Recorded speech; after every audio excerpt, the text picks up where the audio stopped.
Good morning. Yesterday afternoon, it was an exciting time. Yesterday afternoon, it was Doug Hurley and Bob Benhart who landed in the Gulf of Mexico. They were in their spaceship, the capsule Dragon Endeavour. It's made by SpaceX. It was the first time that we have had someone flying in space on an American-made rocket now in the last 9 years. It's hard to believe that the mission took off on May the 30th, and they went to the International Space Station where they'd been now for like 62 days. And so they were coming home and they landed there. Ever since the space shuttle program ended back on July the 11th, 2011, we have not had an American going into outer space on an American rocket. We've had Americans go into outer space. We've had them go to the International Space Station.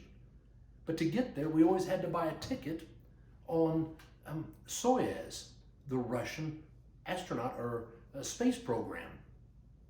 We have been paying Russia for a price of a ticket to fly our astronauts to the space station for the last 9 years. I don't think a lot of people know that. Well, it is SpaceX that has come along.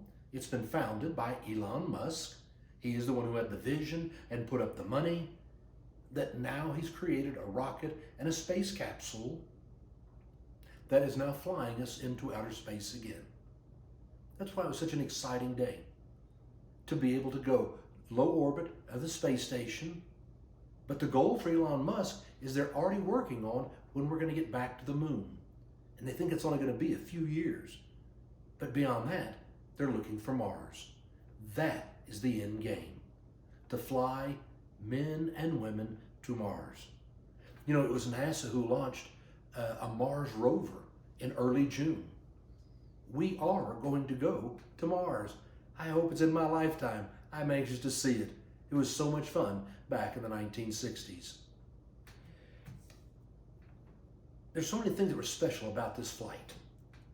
First of all, it is the first time in 59 years of space travel that the spacemen came back and landed in the Gulf of Mexico.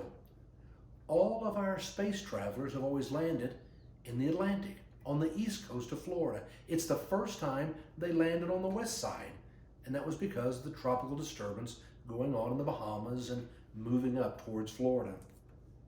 It was the first time that humans from America have launched into outer space on a privately owned and funded space rocket. Wasn't government done, it was private industry that actually did it.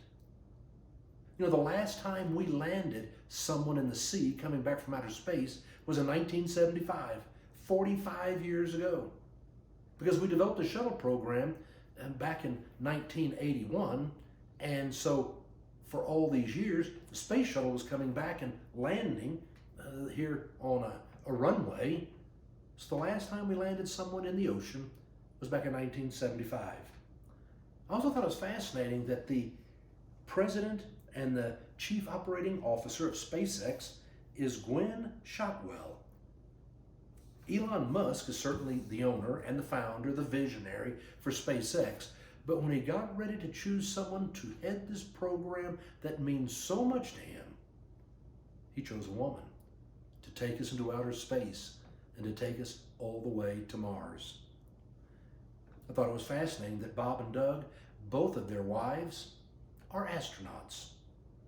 And it's Bob's wife, Megan, who is scheduled to go to the space station next spring in 2021 on the very same spacecraft that he was just flying on. How exciting that must be for them as a family to know she's going to go.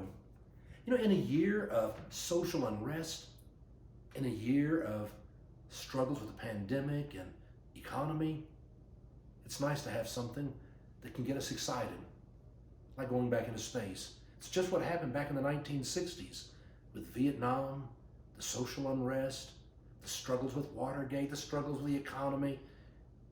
It was the moon, traveling to the moon in space, that gave us excitement and pride. And I feel like that's what's going to happen right now for us. We're going back into outer space for exploration. It's going to be so very exciting.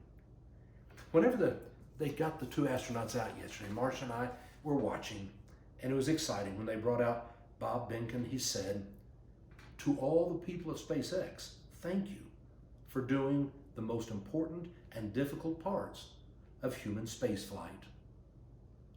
He wasn't taking credit for himself, the difficult part. No, it was to all of you who did the difficult and important things for making spaceflight. It was Doug Hurley when he came out who said, "For anyone who's touched Dragon Endeavour, you should take a moment to cherish this day." I thought it was fascinating that neither one of them, when they came out of their capsule after this successful and historic space flight, were excited and proud and talking about all that they accomplished. No, both of them wanted to thank all the people who were involved, who were able to make it happen. You know, one of the things that we seem to be in short supply of right now is humility. Yesterday when I was watching our worship service in the morning, it was great. I thought the music was just wonderful. I thought Wendy's sermon was outstanding. But I got to thinking about all the people who made that day happen. All the people who were singing on stage, whether in Edmond or downtown. People playing the organ and the piano. People playing the instruments. I think of all the people who were on the TV cameras operating them, people who were operating the soundboards, people who were operating the mixers, people who are chatting online. You know, we still have security that has to be there even though we are shut down. And we have someone who comes to open and make sure the church is functioning properly. Yet there are so many people who give their very best so we can bring something that is inspirational and encouraging and hopefully a blessing to the literally thousands. It takes so many to be able to make it happen. And that's true in every one of our lives. What I want to suggest is that you think about how you've been a part of something bigger than yourself and all the people who work to make something great happen, or all the people who've been there to bless you and really made your life special. This week, take a moment to give them thanks. Today, think of somebody and give them a call or write them a note. You know, if you and I would live with a spirit of gratitude, a spirit of humility, it would be so much easier to love our neighbor with no exception. Bob and Doug, welcome home. And to everybody who made it happen,